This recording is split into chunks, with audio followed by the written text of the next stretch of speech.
semuanya.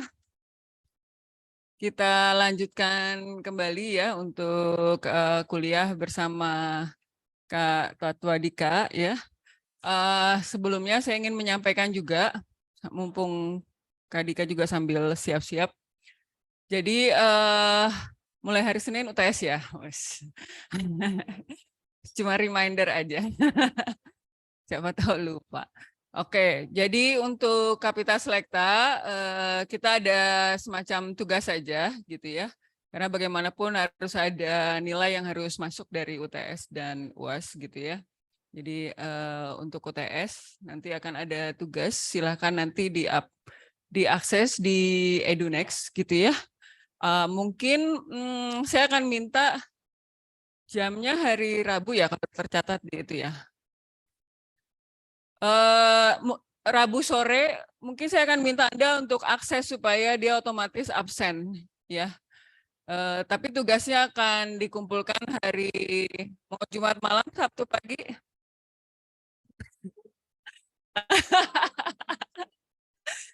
Minggu. Nanti malah lebih aneh lagi UTS kok Minggu.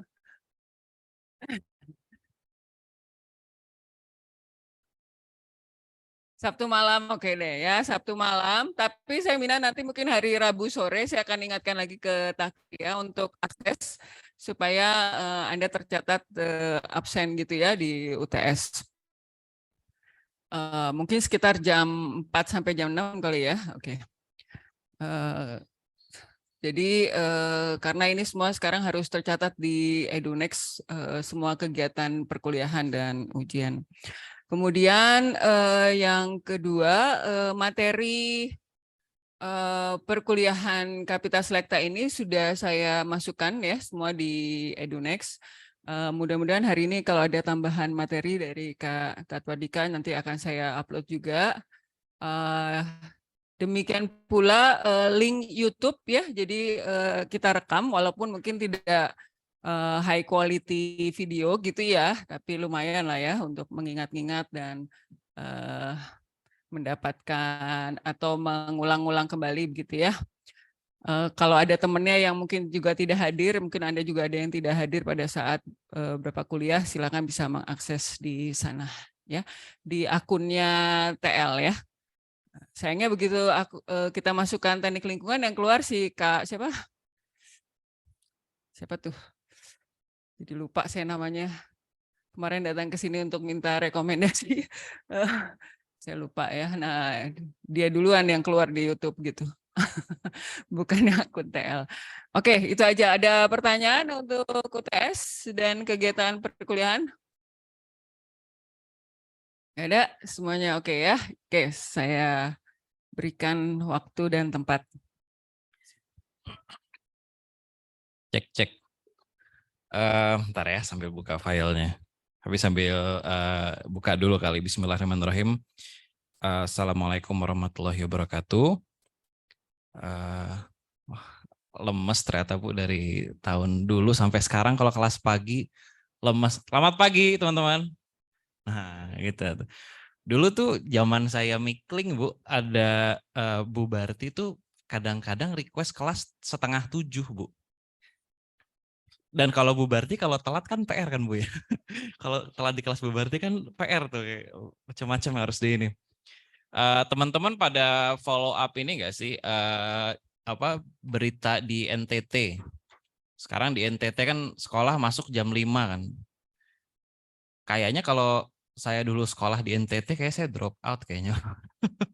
Tadi juga jam 7 punten teman-teman agak telat sedikit karena udah lupa cara ngitungnya Bu. Cara ngitung dari rumah ke kampus tuh biasanya berapa menit amannya gitu. Setahu saya sih dulu setengah jam tuh aman gitu. Ternyata harus 1 jam gitu. Oke, saya mau coba buka materi kita pagi hari ini dengan merefresh dulu dari apa yang kita bahas kemarin. Jadi beberapa hal yang penting kemarin. Sama nanti mungkin kita setengah jam akan coba kita habisin sedikit bukan kuis sih apa ya kayak diskusi bareng aja gitu. Nanti ada pointernya nggak ya? Nggak ada, yaudah. Apa Bu sambil di sini aja. Nah, jadi kalau teman-teman ingat kemarin ada beberapa minggu lalu kita bahas ada beberapa cara penghitungan emisi penetapan boundaries atau batasan dalam penghitungan emisi GRK gitu ya. Ada yang ingat nggak Mas masih kalau misalnya equity share itu seperti apa? Equity share, ada yang masih ingat? Ada sih di situ sebenarnya kalau mau baca. Ada yang ingat? Ada yang mau bahas? Equity share, ada financial control, ada operational control, ada yang ingat bedanya apa? Itu aja deh antara dua approach tersebut. Ada yang ingat? Kalau nggak ada yang ingat, kita ulang materi kita minggu lalu. Boleh, Hasna.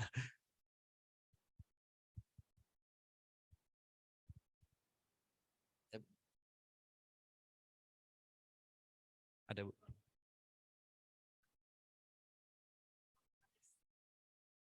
Hmm.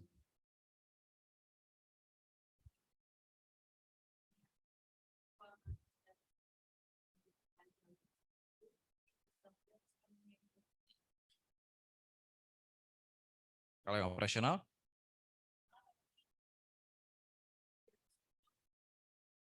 Oh iya belum. Ya, benar. Thank you, Hasna. Ntar. Belum di-share di Zoom.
Sip, oke, thank you Hasna. Nah, ada sedikit, satu lagi bahan review. Nah, ini untuk 3 skop dalam penghitungan emisi GRK, dalam penghitungan emisi berdasarkan Greenhouse Gas Protocol, kita mengenal beberapa, saya sambil jalan deh Bu, kita mengenal beberapa scoping gitu ya, ada skop 1, skop 2, skop 3. Nah, ada yang ingat lagi nggak skop 1 apa, skop 2 apa, skop 3 apa? Ya, enggak. Mm-mm.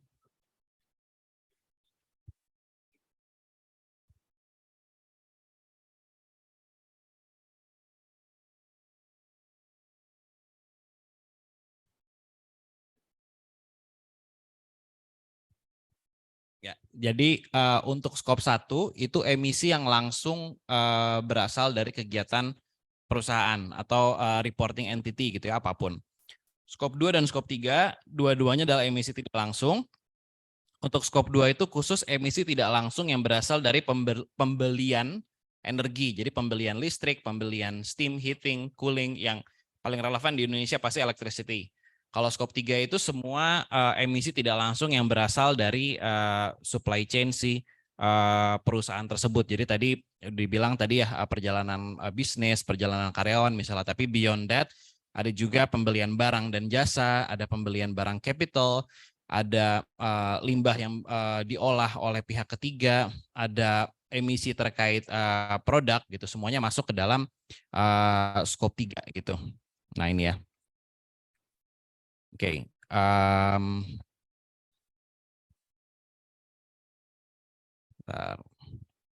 Ada beberapa bahan review. Nah, oke ini deh.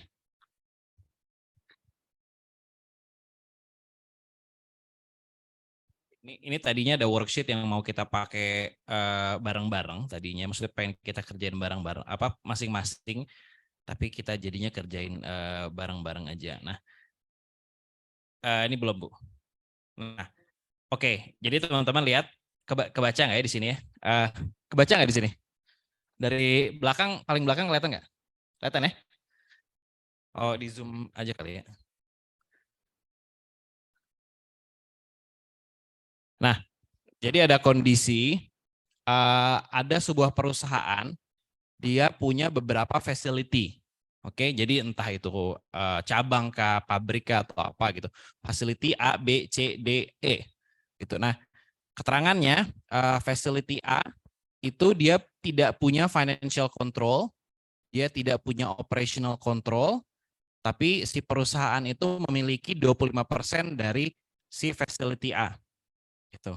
Nah, sedangkan yang B, dia tidak punya financial control, tapi dia punya operational control dan ownership-nya itu mencapai 51%. Nah, kita lihat yang bawah nih, tabel AB. In the table below, jadi dari tabel ini, facility A dan B ini masing-masing memiliki emisi 500 dan 1000. Ini tanpa satuan, pokoknya 500 sama 1000 aja. Nah, ayo kita isi bareng-bareng. Kalau untuk yang facility A, kalau misalnya si perusahaan Z, ini perusahaan apa sih judulnya? Perusahaan TL misalnya, dia pengen menggunakan financial control approach dalam penghitungan emisi GRK-nya, berapa emisi di facility A yang masuk ke sini? 0. Yang bilang 0? Oke, 0 benar. Operational control-nya berapa? 0. Kalau ownership, equity share? 125 ya, oke, benar. Kalau yang B, 1000. Financial control-nya 0. Berarti 0 juga. Operational control-nya yes. Berarti yang 510 siapa? Ada yang 510? Ada jawaban lain selain 510? 1000. Oke, jadi ada 1000, ada 510. Bagus, ada diskusinya. Jadi yang jawab 510 kenapa? 51%. Oke, nice. Nah, menarik disimak teman-teman di sini. Jadi meskipun perusahaan memiliki 51% atau kalau bahasa bisnisnya saham mayoritas gitu ya, dimana kalau biasanya perusahaan punya saham mayoritas dia jadi kayak ownership full-nya gitulah. Nah, meskipun dia punya 51% saja dalam tanda kutip, tapi karena si perusahaan kita ini punya operational control dalam artian untuk facility B ini dia punya kewenangan menentukan berbagai kebijakan operasional, misalnya beli mobil dinasnya apa, ganti mesinnya kayak gimana, proses bisnisnya harus kayak gimana. Perusahaan kita itu bisa kontrol, jadinya karena dia di sini yes, dia full account 1000. Gitu. Jadi kalau kita pakai operational control approach, meskipun dia cuma punya 51%, 1000 ini masuk semuanya ke perusahaan induknya gitu. Sedangkan kalau pakai equity share approach, baru dia emisinya 510 gitu. Nah, case yang unik nanti yang D nih, misalnya yang D. Kalau teman-teman lihat yang D, ownership-nya cuma 30%, jadi relatif minor, tapi dia financial control dan operational control-nya yes dan yes. Jadi kalau kita lihat datanya nih berapa angkanya nih? D nih ya. Perusahaan D dia ada 5.000 nih emisinya nih. Dia ISIS 30%. Berarti di sini? Di sini? Di sini?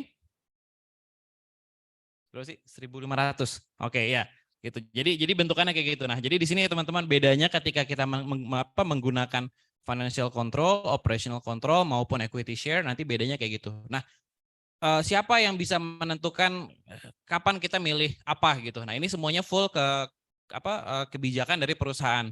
Biasanya ini akan align sama kebijakan finansial mereka. Kalau kebijakan finansial perusahaan terhadap anak-anak perusahaan itu pakai financial control, biasanya nanti dalam penghitungan emisi pun akan pakai financial control gitu, karena biasanya sejalan antara penghitungan emisi sama accounting umum atau accounting keuangan gitu. Nah, gitu. Jadi untuk sedikit refreshment-nya. Oke. Bentar.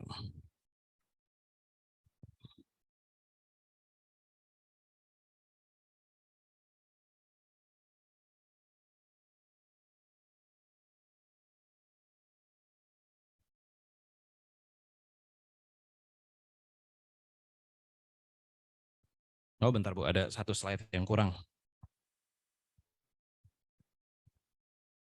Tapi sampai sini dari materi kemarin, teman-teman ada pertanyaan kah? Dari materi kemarin terkait operational control, financial control, equity share, scope 1, scope 2, scope 3.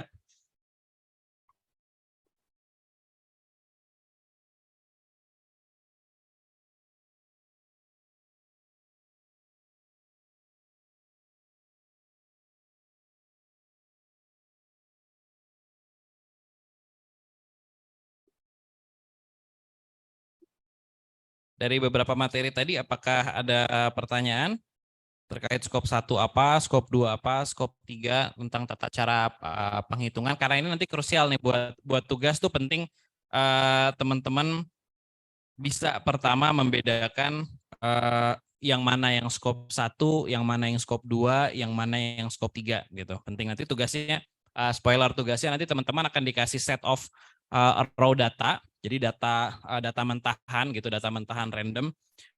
Teman-teman perlu mengelaborasi data tersebut secara berkelompok, dibuat dalam bentuk Excel, gimana caranya nanti kita bisa kelompokin yang mana yang skop 1, yang mana yang skop 2, yang mana yang skop 3. Jadi bisa tahu, oh skop 1 perusahaan ini sekian, skop 2 perusahaan ini sekian, skop 3 perusahaan ini sekian gitu. Jadi nanti bisa kita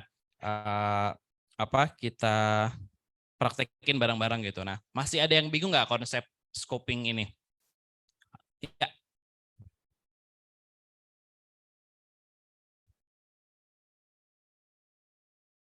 Hmm?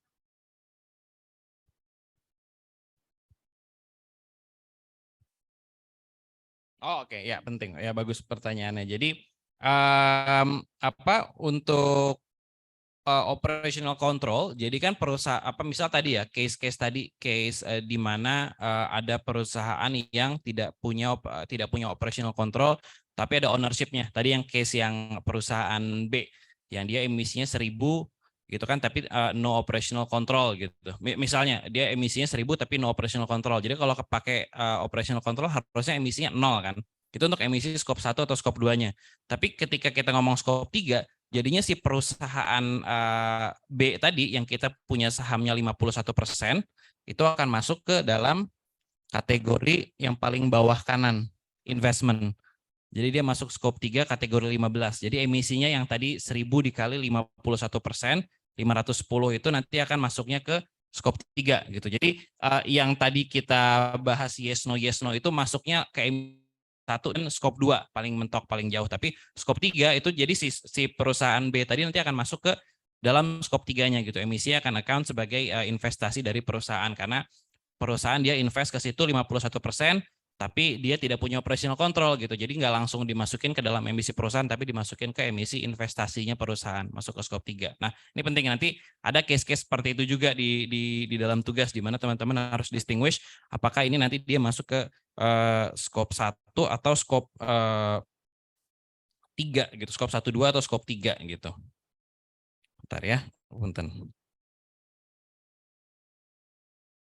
Ini teh slide-nya mirip, jadi saya ada lagi ngasih materi juga di tempat lain, tapi slide-nya tidak sekomplit yang teman-teman gitu. Jadi tadi ada beberapa materi yang nggak ada.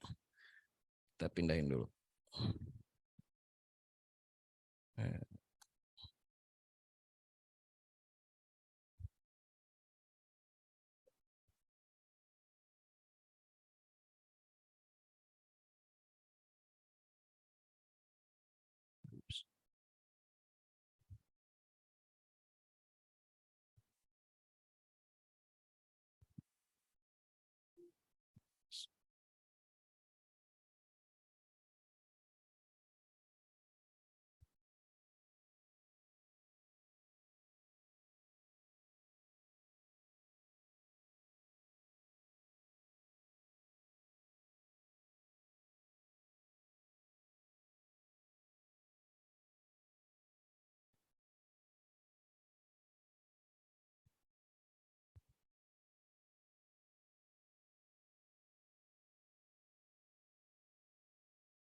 Itu Parwin ya? Udah dosbing saya.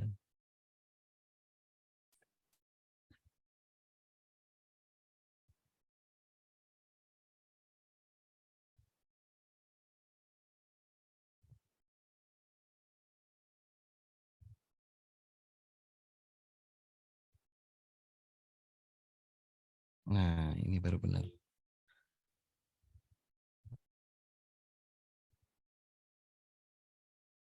Oke, sorry ya. Kita lanjut. Kemarin kita sampai di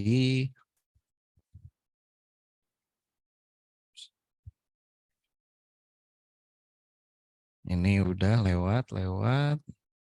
Hah, oke. Jadi sekarang kita coba quick quiz bareng-bareng teman-teman. Jadi ada beberapa case ya. Ini penting untuk saya bisa paham teman-teman sejauh apa ngerti konsep skop 1, skop 2, skop 3. Jadi ada case ada genset yang pakai diesel dimiliki perusahaan A dan digunakan sebagai sumber listrik mereka untuk mengecas baterai mobil EV mereka. Ini masuk skop 1, skop 2, atau skop 3. Yang skop 1 ngacung. Ada diesel, mesin genset, bahan bakarnya diesel, dipakai untuk menghasilkan listrik untuk ngecas baterai EV. Yang skop 1 angkat tangan. Yang yakin biar kelihatan. Skop 1, oke. Segini skop 1 ya. Skop 2. Skop 2 angkat tangan. Oke. Wah, lebih banyak, mantap. Skop 3. Ada yang skop 3? Nggak ada ya, obvious ya kalau skop 3 ya. Yang belum angkat tangan mungkin dia ngarepin skop 4, tapi skop 4 masih under development. Ada skop 4, tapi nggak usah kita bahas lah. Nah, jawaban yang benar ini masuk ke, ada nggak jawabannya di sini? Skop 1, stationary combustion. Karena meskipun dia untuk listrik, jadi jangan terkecoh dengan untuk listriknya. Tapi the fact bahwa ini adalah diesel yang dipakai dalam genset, dimana kalau genset kan pasti kejadiannya ada di perusahaan kita kan gitu. Nah, jadi ini masuk ke skop 1. Kalau misalnya skop 2 itu listrik PLN ya yang dipakai untuk ngecas baterai EV, nah itu baru masuk skop 2. Jadi listrik PLN yang dipakai berlangganan sama perusahaan misalnya, nah itu masuknya ke skop 2. Tapi kalau sumbernya dari kita gitu, pembakaran bahan bakarnya terjadi di tempat kita, itu masuknya selalu skop 1. Jadi teman-teman bayanginnya, oke ini listrik sumbernya dari mana nih? Oh dari batu bara. Batu baranya kayaknya dibakarnya bukan di tempat kita nih, tapi pasti di PLTU misalnya. Jadi itu masuk ke skop 2. Tapi kalau misalnya listriknya di-generate di tempat kita, masuknya di skop 1. Ini biasanya case-case kayak genset gini di site tambang misalnya atau site sawit yang memang mereka secara lokasi cukup remote misalnya dari PLN gitu. Oke, lanjut. Masih mirip. PTA memiliki charging station di iya benar.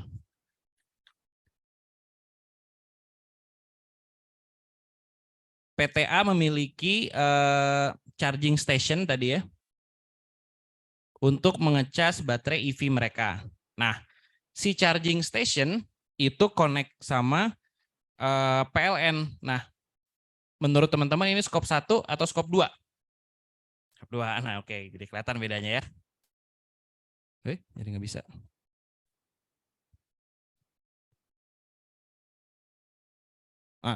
Oke. PTA menyewakan kantor mereka. PTA menyewa kantor mereka dari bangunan yang dimiliki PTB. Menurut PTA, emisi dari kantor mereka, jadi listriknya, penggunaan bahan bakar dan lain-lainnya, itu masuk ke skop 1-nya, skop 2-nya atau skop 3-nya? Untuk PTA 1, untuk PTB skop 3. Ya, ini untuk PTB sih pertanyaan. Jadi untuk PTB ini masuk ke skop 3. Gitu. Jadi banyak case seperti itu teman-teman ya. Jadi kalau misalnya ada yang biasanya kita diskusi, kalau misalnya perjalanan dinas pakai mobil kantor, itu masuknya ke skop berapa? Ada yang bilang skop 3, ada yang bilang skop 1 gitu. Biasanya masuknya ke skop 1 karena mobilnya mobil perusahaan gitu. Nah, nanti things kayak gitu tuh akan lumayan tricky dalam menentukan skop 1, skop 2, skop 3. Tapi in general teman-teman udah oke lah gitu. Jadi kita masuk ke materi hari ini. Inti dagingnya gitulah ya, how to calculate and report. Ini kayaknya agak sedikit kekecilan ya, semoga tetap kebaca. Jadi inti dari penghitungan emisi GRK ada beberapa hal yang harus kita ikuti, ada beberapa hal yang harus kita step by stepnya gitu. Yang pertama kita mengset reporting period dan juga base year gitu. Reporting period itu jadi ketika kita mau melaporkan emisi ini kita mau pakai emisi tahun berapa gitu. Karena biasanya penghitungan emisi GRK itu full year. Jadi 1 tahun gitu. Misalnya emisi tahun 2022, emisi tahun 2021 gitu. Atau dalam beberapa case perusahaan ada yang financial year 2021-2022 gitu. Karena penghitungan kalender mereka itu dari misalnya bulan Juli 2021 sampai bulan Juni 2022 misalnya. Itu juga possible. Jadi harus ngikutin periode yang sesuai sama periode yang biasa perusahaan lakukan. Either itu misalnya pakai tahunan biasa atau pakai financial year gitu misalnya. Nah, lalu kalau base year ini bedanya sama reporting period. Kalau kita ngomong base year itu misalnya teman-teman ada dengar nih Indonesia net zero by 2000 berapa Indonesia mau net zero? 2060. Nah, 2060 itu kan net zero-nya tuh nolnya. Nah, dia ada baseline-nya. Jadi 0 compare ke tahun berapa gitu. Jadi dari emisi tahun berapa tuh kita nolnya gitu. Nah, jadi itu yang disebut base year gitu. Jadi tahun awalnya gitu. Biasanya misalnya perusahaan mengurangi emisi 50% pada tahun 2030 berbanding dengan emisi perusahaan misalnya di tahun 2020 gitu. Nah, jadi itu base year. Jadi kita tahu base year-nya kapan. Base year ini penting jadi sebagai tracking point-nya gitu. Jadi ketika kita mau nge-track emisi kita di tahun 2025 misalnya. Oh, oke, kita bandingin sama 2020 misalnya. Oh, 2020 itu kita udah turun 20% misalnya. Jadi ini base year jadi patokannya. Ini step yang pertama. Step yang kedua, mengidentifikasi emission source. Jadi yang kemarin, boundaries. Jadi yang mana yang masuk scope 1 kami, yang mana yang masuk scope 2, yang mana yang masuk scope 3. Ini penting kita identify dulu. Pertama kita identify emisi. Jadi kita tahu emisi-emisi mana yang relevan gitu. Nanti oh yang ini yang relevan dia masuk ke scope 1, dia masuk ke stationary combustion gitu. Oh ini masuk mobile combustion, ini masuk proses dan lain-lain gitu. Ini yang kedua, gitu. Belum lagi ngomongin yang perjalanan karyawan, pembelian barang dan jasa, emisi dari produk dan lain-lain. Step ketiga, select calculation approach. Ini nanti akan kita bahas. Jadi ada beberapa approach atau step atau tata cara penghitungan emisi yang biasa dilakukan, tapi biasanya yang common nanti menggunakan pendekatan yang namanya emission factors. Nanti kita bahas. Kalau kita pakai emission factors, kita harus punya sumber emission factors yang kredibel juga gitu. Jadi emission factors mana yang mau kita pakai gitu. Nah, calculation approach bisa aja berbeda tergantung dari jenis activity dan juga ketersediaan data. Nanti ada penjelasan visualnya yang gampang. Setelah kita udah menentukan approach-nya, step yang paling penting yaitu kita kumpulkan datanya dan juga pilih emission factors-nya langsung kita hitung. Gitu. Ini step by step ya. Gak apa-apa, nanti ini materi di-share. Tadi udah dibahas. Oke.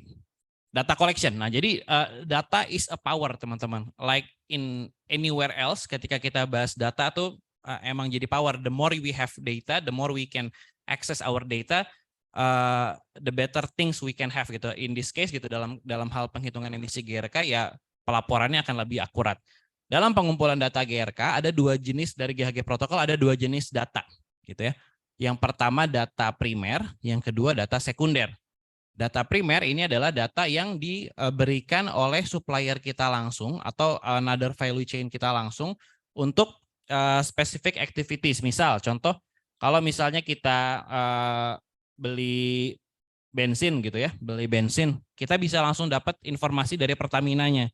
Emisi yang perusahaan Bapak hasilkan dengan beli 1 juta liter Pertamax misalnya, itu sekian. Datanya dari Pertamina langsung. Pertamina yang ukur emisi bensin tersebut gitu. Atau data sekunder yang biasanya industry average data gitu. Misalnya dari database, dari government, dari jurnal, dari industry associations, itu mereka ngeluarin data. Misal contoh, ternyata bensin di Asia Tenggara, misalnya rata-rata itu pengeluaran emisinya sekian kilogram CO2 ekuivalen per liter. Nah, data itu data sekundernya yang kita ambil gitu. Nah, ya ini nggak terlalu kelihatan tapi ditransfer ke sini sebenarnya. Jadi contoh jenis-jenis datanya dibacain aja deh. Biasanya ini contoh kalau misalnya ini ya, ini pesawat. Data pesawat itu bisa kita dapat data distance, data penumpang, data kelas, data origin destination. Nah, itu masuk ke data primer karena kita langsung dapat dari supply chain kita, misalnya dari travel agent kita misalnya. Terus ada data tadi ya bensin gitu. Kita bisa dapat data bensin entah dari records perusahaan atau dari records Pertaminanya. Kalau listrik juga kita misalnya bill PLN itu masuk data primer juga. Jadi kita punya data langsung dari PLN. Oh ini bulan ini sekian kWh, bulan depannya sekian kWh gitu. Nah itu semua masuk ke data primer. Nah kalau misalnya kita bagi jadi beberapa jenis data, itu ada beberapa ketika datanya tidak ada gitu. Jadi misalnya teman-teman punya data listrik kan, tadi kan buat 1 tahun gitu ya, buat 12 bulan. Misalnya kita cuma punya 11 bulan. Kebetulan yang bulan yang itu misalnya lagi lebaran, misalnya yang nyatet nggak masuk kantor, terus recordingnya hilang aja gitu. Nah, in the event of missing data, estimasi itu mungkin dilakukan dalam penghitungan GRK. Jadi boleh aja gitu. Kalau misalnya kita melakukan estimasi, karena kadang-kadang data yang kita perlukan itu tidak selamanya ada, gitu. Karena belum pernah di-record atau belum pernah direkam sebelumnya gitu ya. Nah, ketika misalnya missing data, kita bisa estimate. Pertama misalnya kita estimasikan, misalnya kita nggak punya data KWH-nya gitu ya, kita nggak punya data KWH PLN-nya, listriknya berapa, tapi kita tahu habis berapa sih kemarin, habis berapa juta kemarin buat bayar listriknya. Nah ini kita bisa convert langsung harganya dibagi dengan rata-rata harga listriknya per kWh berapa sih gitu, atau rata-rata harga bahan bakar per liternya berapa sih, bisa kita estimasi dari situ gitu. Atau misalnya kita bisa menggunakan, misalnya case-nya adalah ada beberapa facility gitu, ada beberapa facility yang kita misalnya punya 3 facility A, B, dan C gitu. Nah facility A, B kita tahu luasannya berapa, kita tahu listriknya berapa gitu. Sedangkan kalau facility C kita cuma tahu luasannya, kita nggak tahu berapa listrik yang dipakai di facility C di tahun itu misalnya. Karena misalnya di facility C emang nggak pernah ngitung Pak gitu, emang kita biasanya manual aja gitu. Nah untuk mengestimasi yang di facility C kita bisa kita ekstrapolasiin gitu. Jadi misalnya total luasan A dan B berapa gitu ya, misalnya 100 meter persegi gitu ya, total A dan B itu equals to 100 kWh ternyata gitu. Ternyata 100 meter persegi itu habis 100 kWh. Sedangkan luas facility C 200 meter persegi. Nah, langsung dengan menggunakan estimasi harusnya KWH-nya facility C berapa teman-teman? Apa? Jadi kita estimasiin. Jadi kita cuma tahu nih 100 meter persegi luasan facility A dan B ditambahin 100 A tambah B itu sama dengan 100 meter persegi. Listrik mereka 100 kWh. Kita mau cari yang facility C, kita nggak punya angkanya gitu. Kita cuma punya luasan facility C yaitu 200 meter persegi. Berapa listriknya facility C? 200. Nah, jadi bisa diestimasiin kayak gitu, teman-teman. Ini berlaku juga buat data-data yang lain yang lebih kompleks. Misalnya bahan bakar, misalnya perjalanan karyawan, misalnya perjalanan karyawan tinggal kita bandingin, oh A dengan B jumlah karyawannya sekian, yang C sekian gitu. Yang C kita mau cari bisa kita ambil dengan data yang dari A dan B. Nah itu estimasi kayak gini tuh dimungkinkan kalau kita mau melakukan penghitungan emisi GRK yang lengkap. Karena lebih baik ada data meskipun itu bentuknya estimasi daripada nggak ada data sama sekali. Kalau misalnya nggak ada data sama sekali, jatuhnya jadi data kita tidak komplit gitu. Nah kalau misalnya kita ada estimasi, oke ini datanya komplit, tapi ada sekian persen atau sekian bagian data yang kita estimasi gitu. Nah jadi estimasi sederhana ini boleh dilakukan, dan ini nanti jadi kreativitas teman-teman. Misalnya nanti ada yang jadi konsultan GRK atau ada yang kerja di perusahaan dan menghitung emisi GRK, ini mungkin dan akan sering sekali teman-teman temukan gitu. Karena kalau saya waktu jadi konsultan dulu ada klien-klien misalnya yang ternyata emang nggak punya datanya gitu, tapi kami perlu ngitung gitu. Tapi ini emisi ini pasti masuk Pak di perusahaan Bapak karena dari supply chain harusnya ada gitu. Nah ini harus kita lakukan. Oh yaudah nanti kita coba estimasi Pak. Kita estimasi misalnya pakai data-data lain di perusahaan atau pakai data-data yang ada di publikasi gitu. Misalnya oh ternyata dari jurnal itu rata-rata kantor itu sekian kWh per meter persegi, sekian kWh per employee gitu. Jadi nanti tinggal ngambil pendekatan tersebut untuk mendapatkan data yang kita mau gitu. Nah, jadi yang pertama data tadi ya, jadi komponen penghitungan emisi itu ada 3, data, emission factors, sama global warming potential. Kita udah bahas yang data. Jadi resepnya cuma 3. Resep kedua, emission factors dan global warming potential. Saya bahas dulu dari global warming potentials. Dulu waktu zaman SMP atau SMA pada inget gak dulu guru IPA-nya sering bilang gas metana itu 25 kali lebih kuat dari gas karbon dioksida. Ada yang pernah terngiang dengan kata-kata itu nggak? Pernah ya? Saya pribadi sih pernah dulu. Jadi guru IPA bilang gas metana itu 25 kali lebih kuat dari gas CO2. Dulu mah belum ngerti maksudnya apa, tapi sebenarnya itu yang guru IPA saya kenalkan adalah konsep global warming potentials. Jadi kan gas GHG itu ada banyak ya. Gas GRK itu ada banyak. Ada CO2, ada CH4, ada N2O, ada HFC, PFC, SF6 dan lain-lain itu. Ada banyak lagi sebenarnya gas-gas GRK, tapi in general dikelompokkan jadi inilah gitu. Nah, tiap-tiap jenis gas sebenarnya punya semacam apa ya? Intensity yang berbeda-beda terhadap global warming. Gitu. Jadi efek dari gas karbon dioksida, efek dari metana itu dari segi magnitudenya beda-beda. Nah, bentuk kuantifikasinya atau bentuk perhitungannya dibuat yang namanya global warming potentials. Jadi global warming potential ini dia menghitung seberapa suatu gas GHG itu berkontribusi terhadap global warming relatif ke CO2. Jadi semuanya dibalikin ke CO2. Jadi ini tuh semua gas ini itu berapa kalinya CO2 sih? Gas itu berapa kali CO2 sih? Kalau dilihat dari tabel ini, CH4 itu 25 GWP-nya 25. Jadi dalam artian 1 kilogram CH4 itu impact-nya akan equals to 25 kilogram of CO2 gitu. 1 kilogram of nitrous oxide itu akan equals dengan 298 kilogram dari CO2 gitu. Nah, jadi semua GHG ini nanti dalam satuan misalnya di emission factors atau dalam pelaporan akan dikembalikan dalam unit CO2 ekivalen. Jadi nanti kalau teman-teman lihat pelaporan emisi misal di perusahaan ya, baca-baca sustainability report atau nanti di tugas teman-teman gitu. Teman-teman akan lihat satuan ini, CO2 ekivalen. CO2 ekivalen itu artinya satuannya sih di sini kita sebutnya CO2. Tapi sebenarnya di dalamnya itu ada CH4-nya, ada N2O-nya, ada HFC-nya, ada PFC-nya gitu. Jadi semuanya udah di-convert ke dalam satuan CO2 gitu. Nah, bahan-bahan bakar kalau teman-teman ngulik-ngulik reaksi kimia misalnya pembakaran bensin misalnya dibakar gitu secara sempurna gitu. Itu matkul apa ya pembakaran sempurna tuh? Kimia lingkungan. Ada nggak di kimia lingkungan? Nah, reaksi kimia itu nanti kan teman-teman lihat produk-produknya itu ada banyak, ada CO2-nya, ada CH4-nya, ada N2O-nya dan lain-lain gitu. Nah, nanti dari yang masuk ke gas GRK ini akan dikonvert semua. Oh, CH4-nya ternyata sekian mol equals to sekian kilogram. N2O-nya sekian mol equals to sekian kilogram. CO2-nya sekian mol equals to sekian kilogram. Semuanya dikaliin dulu dengan GWP-nya. Jadi misalnya 1 kilogram CO2 kali 1.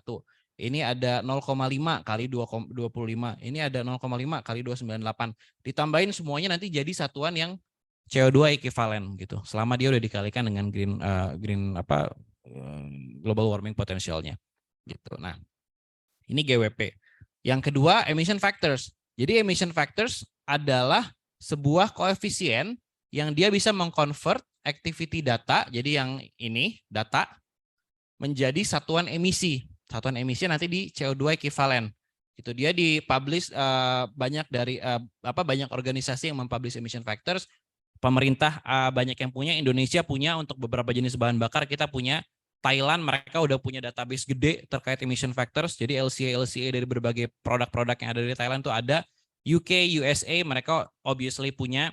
Negara-negara di Eropa yang lain juga punya faktor emisi. Nah, biasanya emission factors itu diekspresikan dalam satuan CO2 ekivalen per kilogram. Misalnya untuk misalnya bahan bakar padat misalnya ya, coal gitu-gitu. Atau CO2 ekivalen per liter, misalnya bensin gitu ya, solar dan lain-lain gitu. Atau misalnya ada juga yang satuan-satuan lain, misalnya kalau di gas itu ada satuan namanya British Thermal Unit (BTU) gitu. Jadi dia pakai satuan biasanya MMBTU, Million Metric British Thermal Unit. Itu biasanya yang dipakai kalau di Indonesia PGN, perusahaan gas negara nasional. Dia dalam pelaporannya ke klien-kliennya atau pembeli-pembelinya itu pasti pakai MMBTU. Jadi nanti emission factors-nya juga pakai MMBTU gitu. Nah, jadi ini nanti yang akan mengkonvert emisi data menjadi emisi gitu. Nah, Dari konsep global warming potential sama emission factors ada yang mau ditanya dulu nggak? Sampai sini. Nangkap nggak tapi konsep global warming potential seperti apa? Nangkap ya? Masih pretty clear, boleh?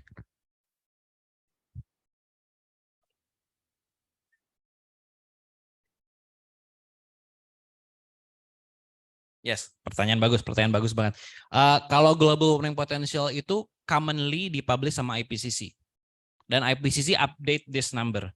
Jadi sebelumnya ini 28.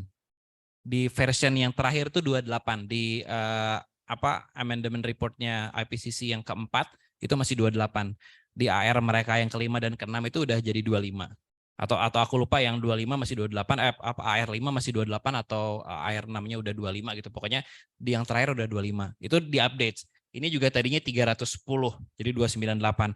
Naik turunnya itu memang diformulasikan sama scientist. Jadi mereka keep update about this gitu. Oh, ternyata sekarang berdasarkan kondisi sekarang metan itu ternyata impact-nya jadi 25 kali instead of 28 kali. Itu ada penghitungan yang lebih ininya. Tapi kesimpulannya memang dia di publish sama IPCC dan mereka keep update about it gitu. Nanti jadinya faktor emisi pun karena GWP bisa berubah, faktor emisi pun jadinya bisa berubah gitu. Karena ternyata yang tadinya CH4-nya kontribusinya 28 kali sekarang jadi 25 kali.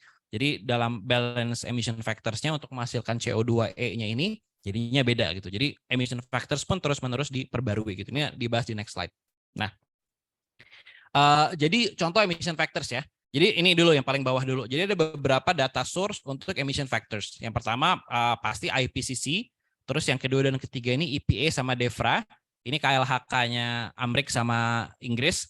Gitu mereka publish. Nanti kita ditugas bakal pakai yang Inggris, yang DEFRA ini. Terus National Inventory Reports, jadi Indonesia pun punya gitu.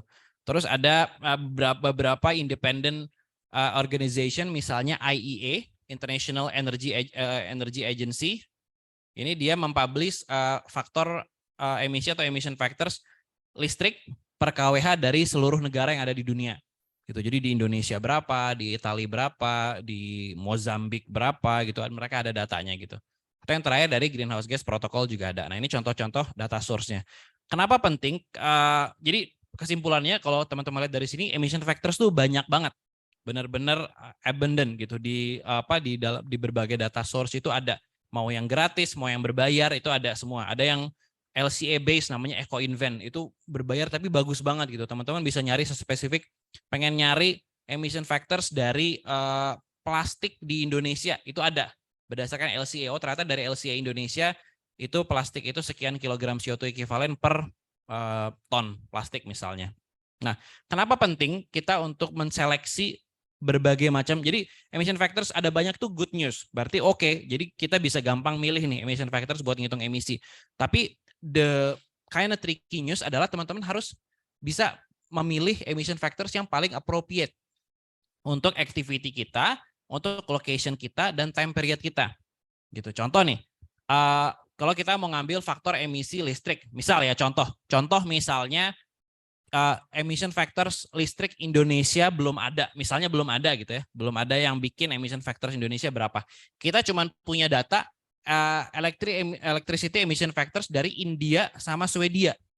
Menurut teman-teman lebih cocok kita ambil yang mana? Yang India, karena dari segi renewable energy mix kita lebih closer to India daripada ke Swedia. Swedia mungkin renewable energy mix-nya udah jauh lebih tinggi gitu. Nah, jadi di sini penting kita ngambilnya yang India deh kalau misalnya kayak gitu. Nah, atau case yang kedua gitu, misalnya kita mau ngitung emisi di Ontario gitu ya di tahun 2021 misalnya. Nah, kita punya electricity emission factors-nya di tahun 2020 sama tahun 2000. Menurut teman-teman kita ambilnya yang mana? 2020 karena lebih closer sama actual condition-nya. Kalau misalnya kita ngitung emisinya di tahun 2002 misalnya, kita akan lebih condong pakai emission factors tahun 2000 karena lebih closer sama actual condition waktu itu gitu. Jadi pendekatan kayak gitu juga logical yang nanti akan penting dimiliki oleh si GHG scientist atau GHG engineer-nya ini karena penting untuk tahu pemilihan emission factors-nya harus seperti apa. Gitu. Nah, bahkan untuk untuk tiap-tiap jenis kegiatan pun beda nanti emission factors-nya. Misal emission factors untuk mobil truk ya, heavy duty vehicles misalnya truk gitu ya, yang pakai diesel sama mobil Kijang Innova yang pakai diesel, itu emission factors per kilometernya pun beda. Gitu. Karena dua jenis mobil tersebut punya efisiensi pembakaran bahan bakar yang beda, dan hasilnya 1 kilometernya truk sama 1 kilometernya Innova gitu pasti beda berapa liter yang dipakai. Combustion prosesnya pun beda gitu, makanya nanti emission factors-nya bakal beda. Nanti teman-teman akan lihat di datasetnya yang dikasih gitu. Nah, ini satu konsep, ini konsep ekstra, tapi kalau teman-teman tahu pun ini akan jadi nilai plus banget. Jadi dalam penghitungan emisi ini utamanya di skop 1. Jadi skop 1 tadi emisi yang sumber langsung atau tidak langsung? Sumber langsung ya, yang dari pembakaran bahan bakar misalnya. Ada konsep yang namanya biogenic emission factors gitu. Ini saya selipin di sini biar masih kebayang gitu. Jadi untuk bahan-bahan bakar yang sumbernya dari bio-based, contoh misalnya biofuel. Kalau kita di Pertamina ada biosolar gitu ya. Kalau di sawit itu ada berbagai biomass yang mereka bakar juga biasanya untuk menghasilkan energi gitu. Dari shell-nya, dari fibernya, itu juga masuk ke dalam biofuel gitu. Nah, because of their biogenic origin, porsi, ini pelan-pelan ya, porsi CO2, ini ada ininya nggak sih? Ada kapurnya nggak, Bu? Oh, ada. Biar kebayang. Jadi kalau normalnya kan, jadi tadi emisi itu ada, misalnya ya, in general ada CO2, ada CH4, ada N2O kan. In general kalau misalnya ini case-nya bensin gitu ya, bahan bakar non bio-based gitu, emission factor emisinya itu yang masuk ke skop 1 akan account semua ini dari CO2, CH4 sama N2O. Jadi CO2 portionnya berapa, CH4 portionnya berapa, N2O portionnya berapa. Untuk yang bio-based, karena biogenic karakteristiknya, yang ini nggak masuk ke skop 1. Ini masuknya ke biogenic emission. Biogenic emission. Emisi. Nah, jadi yang masuk cuman ini aja. Jadi ini di sini ada kayak semacam GHG protokol mendesain, ada advantage nih. Kalau teman-teman bisa pakai biofuel, yang ininya nggak usah di-report. Karena biofuel pun dalam pembakarannya kan pasti tetap ada CO2. Tapi karena originnya dari bio-based juga, jadi ibaratnya dari sumber yang bio gitu. Jadinya ini di-exclude. Ini nggak masuk ke dalam skop 1 mereka, tapi masuk ke dalam yang namanya biogenic emission.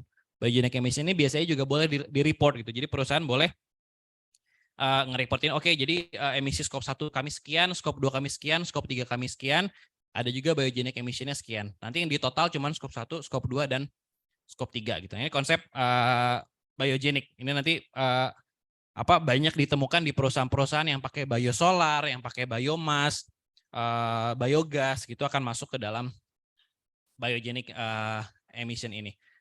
Gitu. Nah, jadi nanti yang masuk cuman CH4 sama N2O-nya aja yang masuk ke skop 1 gitu. Jadi ini ya, because of their biogenic origins, CO2 emission from biomass fuels are treated differently from fossil fuel combustion emission gitu. Jadi si bio part-nya itu akan masuk ke dalam biogenic emission gitu. Nah, jadi tadi yang saya bilang ada berbagai sumber data. Ada berbagai sumber data untuk menghimpun activity data tadi, ataupun sumber-sumber yang bisa dipakai untuk menghimpun emission source gitu. Emission factors source gitu. Misalnya ya, kalau kita mau lihat actual company emissions and units, kita bisa ada beberapa sumber yang bisa kita pakai. Misalnya yang paling biasanya transparan itu CDP. Jadi CDP itu perusahaan-perusahaan biasanya di request sama mereka. Jadi mereka ini organisasi independen juga. Mereka request perusahaan-perusahaan untuk melaporkan emisinya ke mereka gitu. Jadi nanti mereka bikin reportnya, publik bisa akses. Jadi stakeholders bisa akses. Gitu. Misalnya pemegang saham bisa akses saham emisi dari saham yang mereka pegang tuh berapa gitu. Nah, itu bisa diakses di CDP gitu. Kita tahu skop 1-nya berapa, skop 2-nya berapa, skop 3-nya berapa. Atau yang paling common ya di portfolio company-nya gitu, atau di misalnya pelaporan sustainability perusahaan gitu. Biasanya perusahaan melaporkan, emisinya sekian gitu. Lalu untuk emission factors tadi ada IPCC, ada DEFRA, ada EPA, ada dari FAO juga dia bikin faktor emisi untuk berbagai jenis bahan makanan gitu. Jadi beras itu life cycle-nya ngasilin berapa emisi sih, berapa kilogram per ton beras misalnya, itu juga ada masuk di sini gitu. Nah, ada juga economic activity emission factors gitu. Jadi satuannya CO2 equivalent per dolar misalnya. Jadi beli beras 1 ton itu misalnya equals ke habis berapa misalnya, habis berapa juta misalnya. Nah, itu sekian kita bisa mengenerate berapa kilogram atau berapa ton CO2 equivalent yang dihasilkan per rupiah atau per dolar. Itu juga possible gitu. Nanti di tugas teman-teman juga ada yang data-data yang bentuknya pakai spend gitu. Nah ini masuk ke ininya. Jadi dalam penghitungan pas nih ya. Dalam penghitungan GHG tadi kan saya bilang rumusnya 3, data, emission factors, sama global warming potentials gitu. Nah, jadi secara basicnya penghitungan emisi GHG pun approach-nya nanti beda-beda teman-teman, tergantung jenis data kita kayak gimana atau tergantung emission factors yang kita punya kayak gimana. Jadi depends nanti kondisi di lapangan. Kalau teman-teman ketemunya ternyata cuma punya emission factors yang satuannya ini, berarti gimana caranya kita convert data kita menyesuaikan ke satuan emission factors. Atau yang paling lazim terjadi, ternyata data yang kita punya itu nggak sesuai dengan emission factors ideal yang kita punya. Jadi kita harus menyesuaikan emission factors-nya.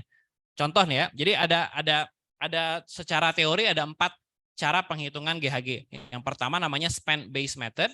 Jadi accounting for emissions dari purchase. Jadi yang kita akan merely data, kita akan rely atau bergantung pada data spend-nya atau data pengeluaran dalam satuan rupiah kah, dolar kah, euro dan lain-lain. Yang kedua yang paling common average data method. Jadi di sini kita mengkolek data, kita multiply dengan emission factors yang satuannya sama dengan data yang kita punya. Atau yang ketiga hybrid method. Hybrid method ini kita mengkombinasikan scope 1 dan scope 2 dari supplier kita gabungkan dengan data yang kita punya. Nanti saya kasih contohnya biar nggak bingung. Dan yang terakhir supplier specific method. Jadi kita betul-betul dapat angka emisinya dari suppliernya langsung gitu. Dari cradle to gate-nya berapa sih emission yang dihasilkan dari produk tersebut. Contoh pagi-pagi nih. Illustration of calculating emission dari secangkir kopi. Nih, nah, jadi teman-teman yang tadi pagi ada ngopi, bisa kita ada beberapa cara untuk menghitung berapa sih emisi dari kopi tersebut. Pagi ada tamu. Jadi ada 4 cara. Kalau kita pakai spend based method, jadi kita untuk tahu berapa emisi dari secangkir kopi yang tadi saya minum tadi pagi, saya tinggal tahu berapa rupiah sih tadi pagi beli kopi gitu.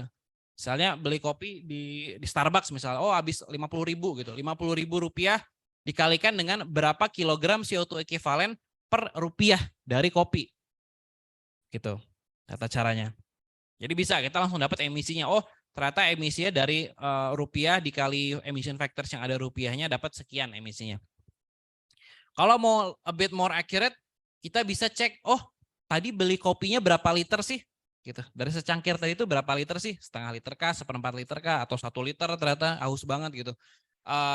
Tahu liternya, kita ambil data average. Data ternyata dari misalnya LCA atau dari data jurnal ternyata 1 liter kopi itu menghasilkan sekian kilogram CO2 equivalent gitu. Jadi emission factorsnya dalam satuan kilogram CO2 equivalent per liter.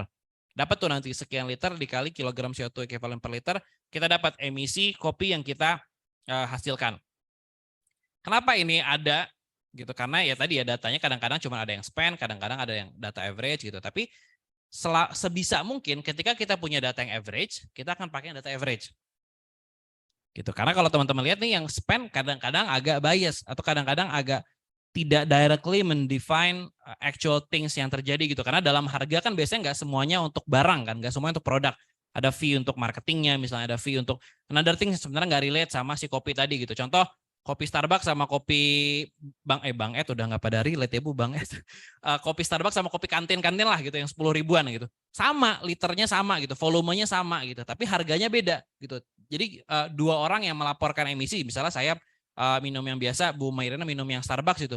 Gedean emisi Bu Mairina padahal sebenarnya kopinya sama gitu, liternya sama gitu. Jadi secara average harusnya pun emisinya sama gitu. Makanya kadang-kadang yang spend base ini less accurate gitu dibanding yang average gitu. Jadi sebisa mungkin kita punya average, kita akan pakai yang average gitu. Tapi banyak banget case di mana perusahaan akan sulit untuk mendapatkan data yang average. Misal contoh data pembelian barang dan jasa gitu ya, yang scope 3 kalau teman-teman ingat. Jadi pembelian barang dan jasa itu mengharuskan perusahaan untuk melaporkan seluruh procurement mereka di tahun itu gitu ya, untuk nanti ditransfer jadi emisi gitu. Misal paling ribet yang perusahaan biasanya banyak tuh misal catering. Perusahaan misalnya punya catering buat karyawannya selama setahun penuh kerja. Kebayang mau ngitung berapa kilogram nasinya, berapa potong ayamnya, berapa ton timunnya misalnya. Kan nggak mungkin kita kuantifikasi satu-satu kayak gitu kan. Kita nanya ke vendor catering, punten saya mau ngitung emisi GRK nih. Kemarin saya tahun lalu beli beras berapa ton ya gitu kan. Orang catering juga nggak tahu gitu, harus nanya lagi ke yang produsen berasnya dan lain-lain gitu. Nah jadinya kita yaudah, kemarin saya habis berapa deh catering setahun, oh Bapak habis 500 juta misalnya buat perusahaan, kemarin catering perusahaan gitu. Oh yaudah, kita pakai angka 500 jutanya kita convert jadi emisi gitu. Instead of kita capek-capek nyari data untuk yang ngejar yang ini gitu. Nah ini untuk konsep 2 ini. Next stepnya tadi pas saya minum kopi masih belum puas nih. Udah tahu liternya tapi kayaknya masih belum akurat tata cara ngitungnya gitu. Akhirnya datang ke si kantor Starbucks. Jadi baru masuk ke front office Starbucks gitu. Nanya ke teteh-teteh resepsionisnya, teh Starbucks itu emisinya itu berapa sih? Oh, emisi Starbucks tahun ini itu skop 1, skop 2 Starbucks itu 1000 ton misalnya, 1000 ton 1000 ton CO2 ekivalen gitu. Nah, saya tahu emisi Starbucks itu 1000 ton. Pembelian saya itu ternyata accounts ke 1% dari revenue-nya Starbucks gitu. Dengan logika yang sama, emisi saya jadinya 1% dikali 1000 ton CO2 ekivalen tadi gitu, atau berapa jadinya 0,1 ton jadinya. Kebayang nggak konsepnya? Jadi kita tahu, jadi jangan dibayangin Starbucks deh, misalnya nggak apa-apa deh Starbucks. Kita tahu dari pelaporannya Starbucks emisinya 1000 ton. Ternyata perusahaan kita ini adalah 10% pembeli Starbucks gitu. Jadi total pembelian kita itu accounts ke 10% pembelian Starbucks. Nah, dengan penghitungan itu kalau kita mau tahu emisi kita dari beli kopi doang, kita akan langsung kalikan berapa persen sales kita terhadap perusahaan tersebut dikaliin dengan total skop 1 dan skop 2-nya. Kenapa skop 1 dan skop 2 aja, skop 3-nya enggak? Karena skop 3 itu nanti biasanya ada double counting-nya. Karena skop 3-nya Starbucks bisa jadi skop 1 atau skop 2-nya kita juga. Gitu. Jadi memang yang dihitung sebagai emisi emisi operationalnya perusahaan itu cuman yang skop 1 dan skop 2 gitu. Jadi direct activity-nya ditambah dengan yang listriknya. Gitu. Kalau dari perjalanan karyawannya Starbucks, perjalanan bisnis karyawan-karyawannya Starbucks dan lain-lain nggak akan masuk ke dalam accounting yang ini gitu. Nah, ini cara yang ketiga. Jadi hybrid method.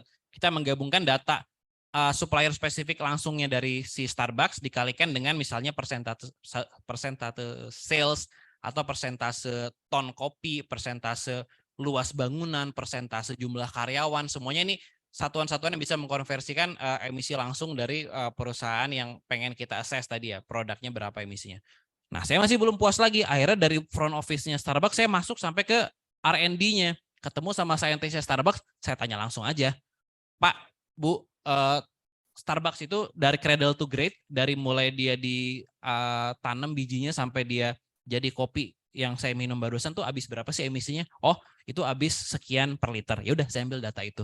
Itu data yang paling akurat karena betul-betul dihasilkan sama actual produsennya gitu. Nah, jadi ini 4 step yang biasanya perusahaan akan tempuh dalam menghitung emisi mereka. Dan ini boleh di-mix. Jadi misalnya data skop 1 yang bensin pakai spend base, data yang diesel pakai average data, semuanya tergantung ketersediaan data. Yang listriknya pakai spend base, yang skop 3-nya ada yang pakai average, ada yang pakai hybrid gitu, tergantung. Ada kategori yang sama, ternyata beda-beda kualitasnya. Ada 4 supplier, yang satu cuma bisa ngasih data rupiah, yang satu bisa kasih data emission data average berapa kilogram misalnya atau berapa liter, yang satu bisa ngasihin skop 1 skop 2 kami sekian dan perusahaan Bapak tuh kemarin account ke sekian persen dari revenue kami gitu.